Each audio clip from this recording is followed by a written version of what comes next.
నమస్తే, జై భీమ్. ఈరోజు రేషన్ మాఫియా గురించి, ఫీడిఎస్ రైస్ గురించి మీకు కొన్ని విషయాలు చెప్పాలని మీ ముందుకు వచ్చాను. మరి ఈరోజు తిరువూరు నియోజకవర్గంలో పీడిఎస్ రైస్ వ్యాపారస్తులు ఇంకా బరితెగించి ఇలా చేస్తున్నారంటే దానికి కారణం అధికారులే అని ప్రజలు వాపోతున్నారు. ఎందుకంటే ఈరోజు ఒకసారి ఒక వ్యక్తి తప్పు చేస్తే దాని మీద అధికారులు సీరియస్గా యాక్షన్ తీసుకుంటే రెండవసారి మరలా ఆ వ్యక్తి తప్పు చేయాలంటే అతనికి అది గుర్తు రావాలి, గడగడలాడాలి. కానీ ఈరోజు అధికారుల లోపం వలనే ఈ అక్రమార్కులు ఫీడిఎస్ మరి మాఫియా బరితెగిస్తున్నారు.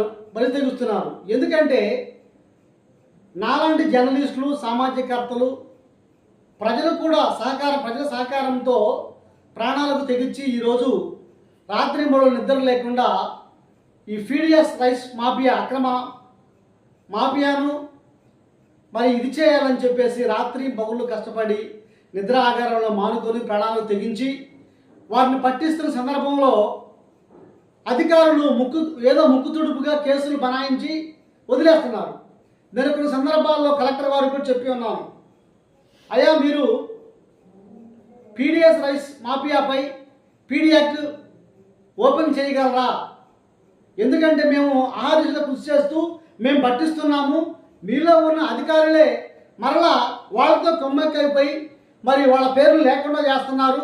అదేవిధంగా మరలా రైస్ మాఫియా బయటకు వచ్చి మళ్ళీ యథావిధిగా వ్యాపారం సాగిస్తున్నారు. ఒక్క బస్తా దొరికినా సరే మీరు వారి మీద పీడీ యాక్ట్ బనాయించినట్లయితే వాళ్ళకి భయము, వణుకు అనేది వస్తుంది. మరి కలెక్టర్ గారు మీరు వారి మీద పీడీ యాక్ట్ మరి విధించగలరని నేను ప్రశ్నించిన సందర్భాలు ఉన్నాయి. కాబట్టి మరి ఈ రైస్ మాఫియా విచ్చలవిడిగా వ్యవహరిస్తున్నారంటే అధికారుల లోపమేనని చెప్పేసి మరి ప్రజలు ఓపోతున్నారు.